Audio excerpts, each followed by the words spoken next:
So many of today's youth are wired to be transactional more than they are wired to be relational. And it can be really heartbreaking for parents who want to shift from a transactional relationship to a relational relationship. I want to share with you in this video a few things that you can do, whether you're a parent, whether you're a mentor, a coach, an educator, a social worker, anybody who is working with children, a children and youth practitioner. This video is for you. How do we support children in being more relational, more than they are transactional? Here's the caveat. If you have a teenager who is all about transactions, what they can get and what they must give in order to get what they want to get, it will be a little bit challenging. It may be a little bit harder, but it's not impossible.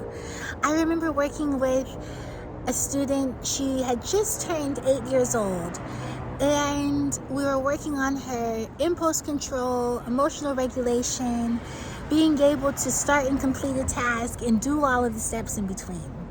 And we began to see some significant progress with her in the process. And we also helped her to recognize what options she has rather than just hitting her brother or, running away when she doesn't want to do something. So we made some strides in our time together. But what I began to recognize with this child is that she was very, very transactional. If I do this, then what will I get? Well, I'm going to do this so I can get this. She had learned how to play the game. And the thing is, we can't fault kids for learning how to play the game when the adults are the ones laying out the game board. So the onus is on us as adults to make sure that we're operating from a place of integrity, that we're operating from a place of sincerity, so that we don't play this game with kids of, well, if you do this and I'll do this, having to bribe your child to get them to do anything. And then when you get tired of doing that, and don't bring co-parenting into it, because that just makes it harder and more frustrating. I've seen this in my practice. You're tired of playing the game with their parent. You're tired of playing the game with the child, and you want to make that shift. One of the ways that you can make this shift with younger children is to spend the 20 minutes uninterrupted, no instructions, no direction, simply enjoy them. And this is in the research. Oftentimes as adults, we're very directive in our time with kids. Do this, don't do this, try this out, what about this? Even as a kid's life coach, when I'm setting up, an activity to help them expand their mindset to experience the power of their brilliance, whatever that may be, I can still be like, well, what about this? Have you thought about this? And not to lead them, because the thing is, I have to be careful not to lead them into certain answers, because it's coaching. You have to let people recognize and explore their options rather than just give them the answer. But I'm still asking questions. So the question becomes, well, how do you do this? How do you have that uninterrupted 20 minutes where it's really just you enjoying your child? You want to find an activity where it's something that they choose and you simply enjoy them. No phones, no screen, no TV playing in the background. You can have music, but you want to be able to have a time where it's just the child leading you in something they enjoy. With teenagers, because they are connected to their devices more than maybe a 7-year-old is, and a 7-year-old may be on their tablet, but it may not be as challenging to get them off the tablet as it is a 13-year-old to get them off their phone. What you want to do is you want to implement those no phone zone times. And in the no phone zone is simply a time where we connect. You schedule it, you agree on a time that works for you and your child, keep the time. And when you schedule it and you keep the time, you're showing your child that there are adults you can trust to keep their word. This is really important, because I'm noticing that when kids are around 9 years old in this day and age, they are already learning not to trust adults And it's because they say, well, 1 minute it's this, next minute it's that. And even in the household, when there's disagreement around what one parent wants a child to do versus the other parent, it's just like confusing for the child, and it's frustrating for the child. And I know because they've told me this. So they learn to be distrusting because the adults aren't keeping their words. If you say we're going to have a no phone zone time, that means you as well, loving adult, must not be on your phone. Put it away. Put it in the drawer upstairs in the back room on the left so that you don't access it while you're talking to the child, while you're engaging with this child. And this is a teenager. The teenager is still a child, okay? So that is one way that you begin to transform that transactional relationship, because, and really the transactional mindset.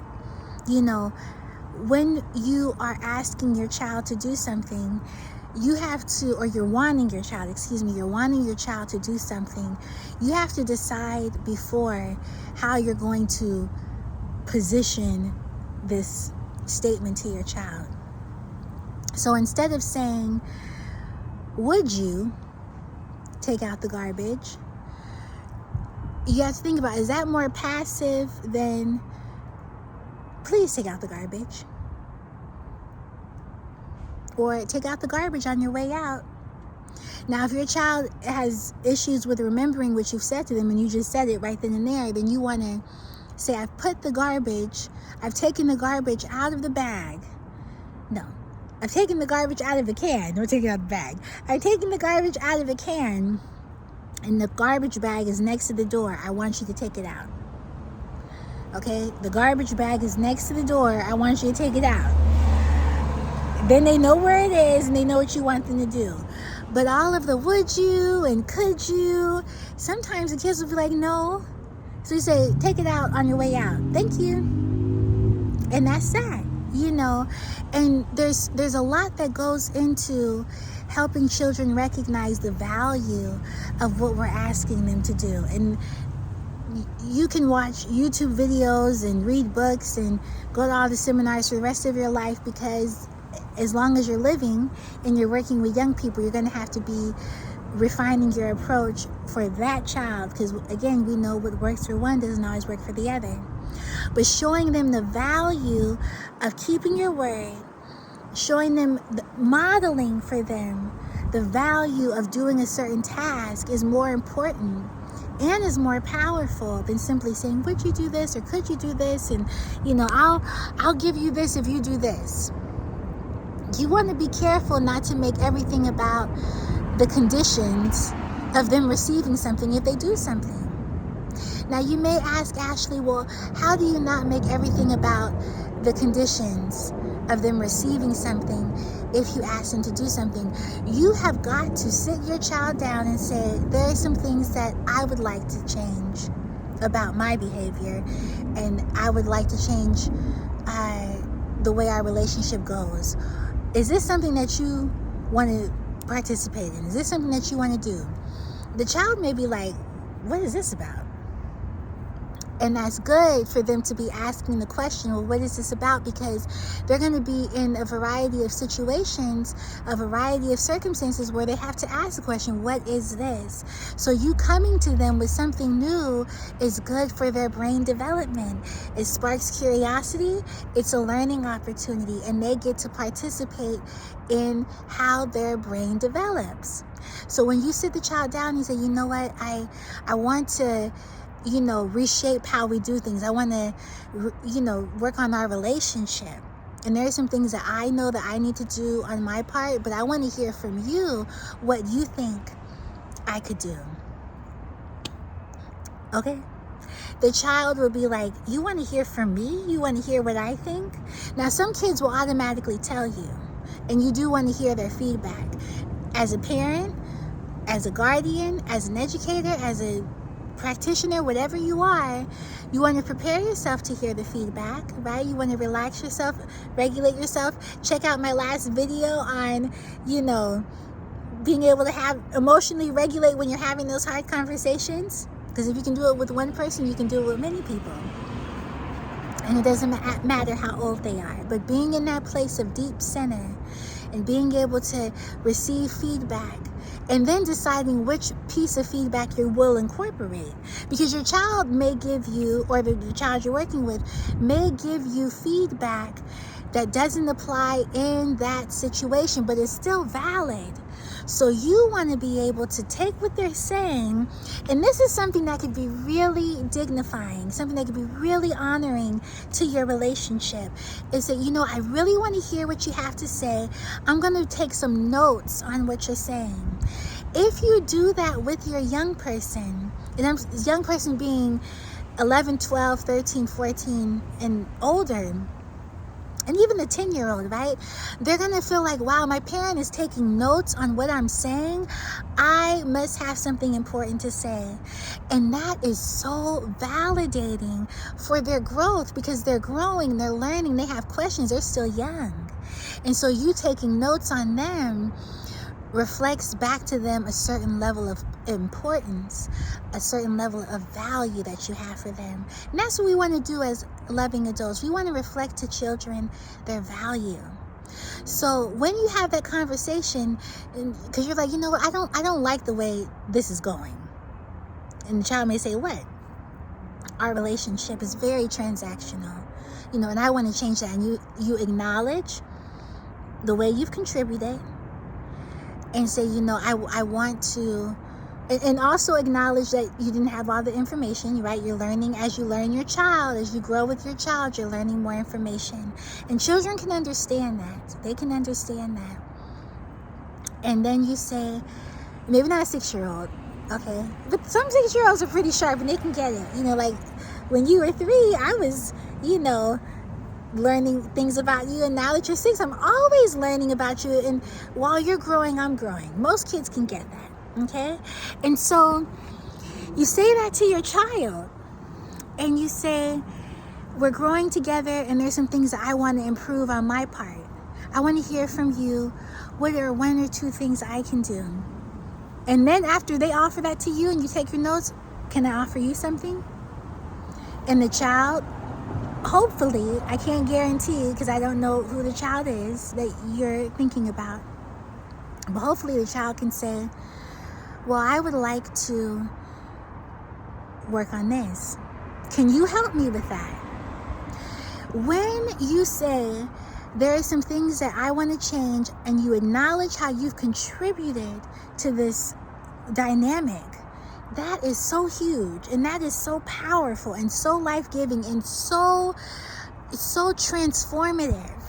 It's so transformative, because how many of us are sitting down with people and saying that we want to contribute to the positive change of a dynamic between us?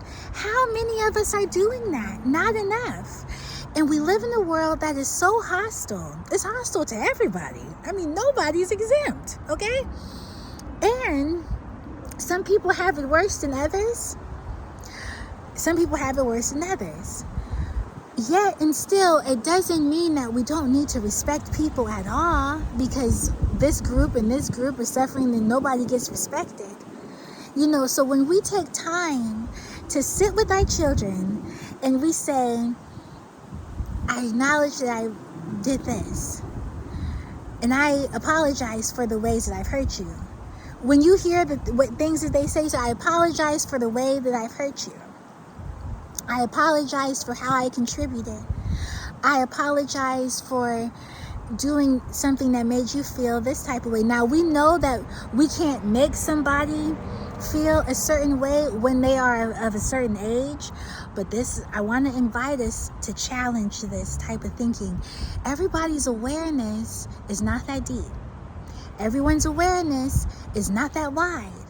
People are not, their mental age doesn't match their chronological age for whatever reason, okay? And whatever that means, you know, I may be physically 17, but if I've experienced a prolonged amount of stress, or I always get my way and I'm immature, I may be stuck at the first time I got something because I cried. And so I always cry now to get what I want, and I'm stuck at that age. It works that deeply. So we want to acknowledge that everybody's not mentally at the age that they are physically. They're not mature, but we want to give them an opportunity to connect with us, with ourselves, as people that we love. And it's work. It's work. It requires commitment, okay? It requires commitment. But I believe in you. I believe in you. And I believe in our ability to do the right thing. So when we sit down and we say, I'm ready to make a change, are you willing to make this change with me? But you got to acknowledge the way that you've messed up. Because then as you model that and you do that from a sincere place, your children will have more respect for you. I can't tell you how many times I've apologized and kids are like, oh, she's a real person. And apologizing from a sincere place is a great way to keep a relationship going. It's a great way to keep a relationship going. So get into it. Get into that, your heart, and decide that you're ready to make a change. And even if that young person is not ready to make that change with you, you can model for them another set of possibilities. And I'm going to make part 2 of this video, which is what you can do as you wait for that young person to be on that change path with you. I bless you. I want the best for you, and I'll see you again soon.